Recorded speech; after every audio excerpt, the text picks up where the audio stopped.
It is the sound of ideas from Ideastream Public Media. I'm Rick Jackson. Thank you for joining us. To begin our show today, another installment of our Get to NEO a Leader series, where we talk to mayors and city managers in communities large and small about the places they lead. We started this series almost a year ago, shortly after Ideastream Public Media expanded our news coverage to 22 counties. That was back in March. Our signal now reaches an area covering about 3 million people, stretching across northeast Ohio from Ashtabula and Trumbull in the east to Erie and Huron counties in the west, from urban counties that touch Lake Erie, Lorain, Lake Cuyahoga, to our more rural southern counties like Holmes, Stark, and Tuscarawas. So it makes sense that there are a lot of communities many of us know very little about, and the aim of this series is to help connect and inform all of us living throughout the region. In the past year, we've spoken to leaders in 7 counties. That would be Summit, Cuyahoga, Lorain, Portage, Geauga, Stark, and Mahoning. This time, we ventured to the middle of our region, to Medina County, to talk with the mayor of the city of Medina. Medina, of course, is also the county seat, and according to the 2020 census, has a population of more than 26,000 people. Mayor Dennis Hanwell has been at the helm since 2010. He's also serving as the safety director for the city. Before that, he was the police chief for the city's police department for 13 years. Mayor, thanks so much for phoning in this morning. My pleasure to be with you, sir. Thank you. Let's start by getting to know you a little bit first. You were born in Cleveland. You grew up in Brunswick. You went to school at Tiffin University. How'd you wind up in Medina? I was putting applications in at a variety of places to get into police work, and I was working part-time on the sheriff's department and was offered a full-time opportunity with the city of Medina in 1983. And I came in as an officer, and 6 years later was promoted to sergeant, and then 2 years later promoted to lieutenant, and I did that for 5 years and then was promoted to chief, where I served out the 13 years before having to resign to run for mayor. That is a lot of loyalty for one town. You must love it there. I do, sir, and it's the only elected office I've sought, and the reason is I like the day-to-day interaction with people, whereas if you're in Columbus or Washington, obviously you don't see the constituents. Right. I see them every day of the week. You were named police chief, as you said, in 1996. Did the law enforcement side of things give you kind of a unique perspective on how the city was run once you assumed this top spot? Yes, because the police department's one of the only 24/7 operations that we have in the city. And what I was also able to do is take the community policing model that we received state and national recognition for and implement what we're calling a community government model now here in Medina. And basically all it is instead of having these little pockets of responsibilities, every employee in the city is responsible for noting defects in the road, picking up trash, keeping the city as upkept as we can to make a positive first impression each and every day. Folks, if you'd like to join our conversation, ask questions about Medina, interact with Mayor Hanwell, give us a call now at 866-578-0903. You may email us, that address, soi@ideastream.org. You may also tweet us. We are at Sound of Ideas. So not all mayors are also safety directors for their cities. You occupy both seats. How's that dual role work? Generally, it's as safety director, I'm the executive head of both the police and the fire departments.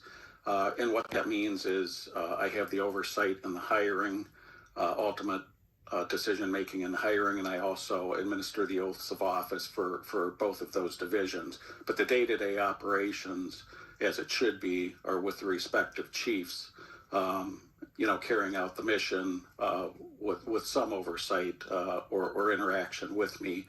But I have to be very careful as the safety director, being formally with the police department, that it doesn't look like I'm still running that department. Yeah, that's good to watch your step there. We talked about Medina being both the major city and the county seat there, but you work with a lot of other municipalities as well. You provide dispatch and fire services, I guess, for a lot of the nearby townships. Yes, sir. So what we try to do here is my vision of the county is these are everybody's tax dollars. So the more effectively and efficiently we can use those tax dollars by providing fire service right now to Montville Township and Medina Township, instead of having 3 fire departments, the city takes care of that. The same with dispatch. Medina Township, Montville Township, and the city all partner with Medina Hospital to provide EMS services rather than doing it with our fire department. I partner with the county on a variety of issues. Right now, we're talking about moving the municipal court from its current location next to City Hall up to the square because they built a brand new courthouse for all of their courts. So one of the buildings is going to be vacant. And in my mind, it makes the most sense to have all the courts in one location on the square there, use the same security checkpoint, same holding area for prisoners, rather than duplicate it a block and a half away. It does make a lot of sense. You really do serve almost as mayor for a lot of the area there. Does it work well? Everybody looking to Medina, looking to your office as kind of leadership for the county? We work well together. It takes the right personalities to collaborate and to trust one another. And sometimes that takes a while to build. But once you get it there, and once they understand that, if you commit to something, you're going to do it, it just opens the door for more and more collaborative approaches. Yeah, we've talked a lot on this program about better responding to emergency situations involving mental health issues, including partnering police with social workers, other mental health professionals. Is that kind of alternative response happening in Medina too? We think of that in Cleveland, in the big cities. Do you get that too? Yeah. Yeah, I'm sorry. Yes, sir, we do. So we have what's called critical incident training for our officers, and we try to train every single officer we have in de-escalation, in understanding the way a person is acting and what their mental health status may be, so that it doesn't escalate anything with them by saying the wrong words or taking an action they might see as aggressive. So we've trained all of our officers. There's generally 2 trainings a year, and we also have been training all of our dispatchers. And many of the agencies in Medina County are doing the same thing. We all get together and have one training for the entire county, which again is an efficiency that we all gain from. Important to be forward thinking. Yes, sir. Yeah. School safety is something else we wanted to talk about. It's become bigger by several degrees. We consider violence on school campuses from multiple school shootings. Had one in a university yesterday. What changes has the city made to work with your school system to keep our kids safe? So we have a full-time officer in our high school, a school resource officer, and a full-time officer in each of our 2 middle schools. And we have DARE officers that go in regularly in our elementary schools. And then we have our patrol officers, when they're not tied up on calls, just do general walkthroughs. But I can tell you, back as the police chief, in the late 90s and early 2000s, we were training already for incidents like this with the highway patrol, with the sheriff, with all of our township agencies, because when something like this happens, everybody's going to come together. It doesn't matter, what color uniform, what patch is on their shoulder, and we go in and handle the threat just as soon as we get on scene. Your schools have a pretty good reputation. That's got to be a point of pride for you, but also it's important to making the people of the city, happy there. Right. Yeah, we're blessed. We've got an excellent school system, highly ranked. The community people, there's a great desire for housing, for employment here, and we also have a great healthcare system here. The Cleveland Clinic is our main hospital, but we have University Hospital, we have Akron Children's Hospital, we have SUMA. So the variety of services all around is excellent. Yeah, I'm glad you brought up the health topic. I hadn't thought to go that way.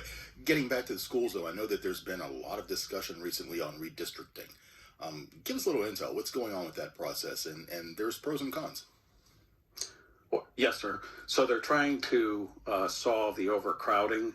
No plan has really come out yet. They're still getting community input. One of the ideas is to close one of the elementary schools, maybe create a kindergarten center, maybe have a middle school with 2 grades and a second middle school with another 2 grades, so that all the children are together from middle school on, rather than wait till they get to the high school and have 2 different middle schools feeding kids into that. And this is the first time they're seeing one another. So there's some benefits to it. The disadvantage, obviously, if you have a school up the road from you or nearby, or it's a school that you like the staff and whatnot, and they redistrict and your child gets moved to another school, that's obviously something that caused some angst, with the parents. But again, the school board is doing a good job of vetting that. The city is not directly responsible for that. Right. It's all done by the elected school board. 866-578-0903 if you'd like to talk to Mayor Dennis Hanwell from the city of Medina. Let's go to the lines right now. Judson's on the phone from Orange Village. Judson, good morning. You're talking to the mayor. Good morning. Good morning, Mayor. Morning, sir. I am currently a councilman in Orange Village and Yes, sir. running for mayor this year.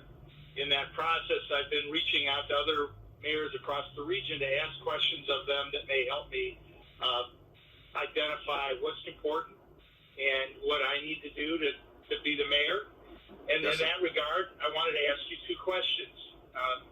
One is, what do you see as the most significant impact you've had in the community in your, I know that's a tough one to ask on a shot, but what is it? What do you think it did? And second, what skill or competency have you developed during the course of your term as mayor that you feel has been really important to have developed? Okay, thank you. So what I'm most proud of is the collaborative efforts that we do here in Medina. So ribbon cuttings, for example, when we open a new business, we set it on a Friday because the state legislators aren't in session.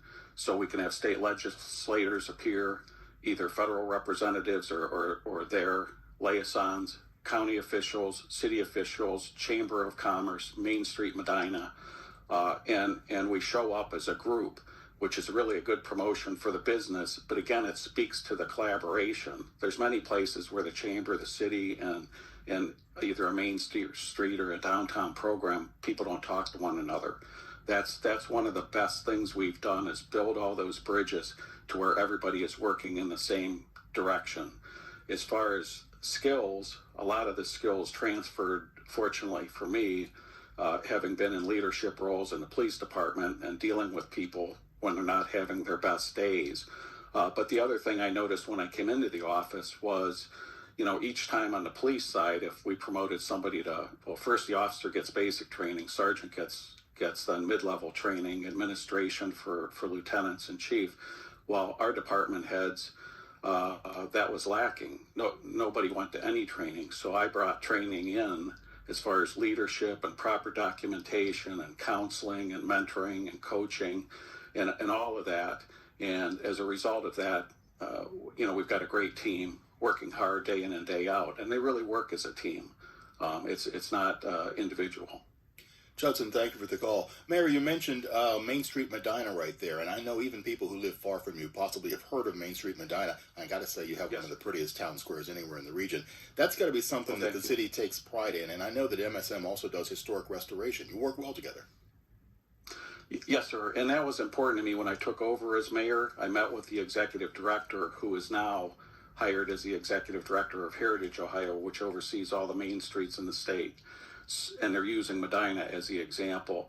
But what I told him when I was first elected, hadn't even got into the office yet, was everything I hear, people are happy with what's going on, but they want to see more of it. We want that square used every weekend if we can, big events, draw people in to spend money in our community, outside people. And their problem was, it's one person. I can only do so much. I'm only one person. Right. So what I committed as mayor is we use our parks folks, street folks. If we need to come in on the weekends and empty trash, if we need to help them set up. This weekend, for example, is the Ice Festival. And it's the 29th Ice Festival in the city. And so our parks people will set up all the cinder blocks and then wrap them with the skirting so it looks real nice in front of all the locations where people have sponsored ice carvings. And then the square is used for demonstrations. We set up all the power. We block the roads. We give them designated spaces. And by us working with them, they're able to do much more than they could do on their own. Again, back to collaboration. Right, right. Got a email here that came in from Scott, who lives actually up here in Ohio City, and he talks about taking care of his parents and their property, which is in your area. He says it's still a culture shock compared to Cleveland, and the contrast is palpable, but he concludes it by saying if anyone was ever bred to be an effective mayor, it's Hanwell. He cares for this city like family. I would hope that makes you feel warm and fuzzy. It does. Thank you. Yeah, I appreciate you sharing that. yeah. I got another So email. if I could share with you what we do for seniors. So again, collaboration, that seems to be the key here. I work with the local churches. So we've got a group of churches that in May, there's 4, 5, 6 different churches, and we use our senior snowplow list that we have here at the city. And if anybody needs leaves raked, if anybody needs mulch put down, if anybody needs a shed painted or things picked up, twigs in the yard, these churches will go out and handle that for them. And then that was so successful that in the fall, the St. Francis Catholic Church decided to have a fall event very similar to what the other churches do in May. So now 2 times a year, we're able to help these folks. And the whole philosophy is to keep them in their homes, let them be proud of their yards, just like everybody else is, albeit they're not capable themselves of going out and doing it. You also probably work pretty well with the Medina County Office for Older Adults. They deliver meals to seniors. Yes, sir. Yeah. Okay. I know that I saw numbers somewhere 6,900, something like that, that they subsidize rides, and I think it was 53,000 meals. So yeah, that's amazing going on there. Wanted to also bring up the fact that not lost on many people is the fact that Medina is almost 90% white. Yet you were one of the cities that hosted a Black Lives Matter rally in the wake of George Floyd's murder. Is the relationship there between people of color and the majority something the city cultivates? We do. I work very closely. We have 2 predominantly African-American churches in our community. And for the Black Lives Matter rally, the pastor actually came to meet with me and my police chief and said, I'd like to have a rally on the square. And, we'll have a couple speakers. We will march. And I was a little bit nervous with my background, of the march, because sometimes things can start to get out of hand. And I said, do we have to march, or could we just do the talking and sing, chant, whatever you want at the gazebo? And he said, well, the difference is with the march, people can release some of that emotion in a constructive manner, and it's better if they can do that versus, let them act out in some other manner. With that, he wanted to lock arms with me to lead the march. And I told him I thought it would have much more impact to have him and the police chief lead the march. So in my personal church, the Methodist Church in Medina, we have an African-American young pastor, and then I followed with him, locked arms. So the 4 of us led the march around the square, around the county courthouses, and then back. And it was very moving. In fact, so moving that somebody posted a picture from back in the 60s of the KKK on the square, and then showing this many years later, here's the police chief and the mayor locked arms with African-American pastors. What a contrast that is. That is amazing. And I'm proud of that. Yeah, you should be. I'm proud of it. One more quick email, just because I find it amusing. Says, I'd like to thank the mayor for supporting the Meow Fix volunteers, trapping and neutering stray cats in the community. It's an important responsibility and public service for people and animals. I hadn't asked you about animals, but that's something else that I imagine the city has to take care of. I didn't mean amusing in a funny way, but that's a wonderful thing that you're also doing. Yes, sir. So the city contributed to that. We were having the city was literally being overrun with these stray cats, feral cats, they call them. And many times they're not healthy either, because they haven't been vaccinated. They're out in the wild all the time. So this was a program, again, that we partnered with this group to trap them in problem areas, get them all vaccinated up, get them neutered, and then release them back again. So now we know that female cat is not going to have several litters a year. We also partner, we just approved it last night at our council meeting, a donation to the Society for the Protection of Cruelty to Animals. And I'm proud we don't have an animal control officer here in the city. That expense is not on the city docket. So we partner with the SPCA and this Meow Fix to handle many of these needs that we have in the community. It supports them financially, and it keeps us from having to have another employee and the expense of that. That is a wonderful program. Mayor, I'm going to have to let you go, but I got to tell you, what's most impressive to me is that you keep getting reelected while you're a vocal Steelers fan, as am I. So you're a top-notch in my book, Mayor. Well, thank you. Thank you. Mayor Dennis Hanwell of Medina. Thanks so much for joining our Have a great Get to day, NEO Leader sir. series. Thank Appreciate you. you.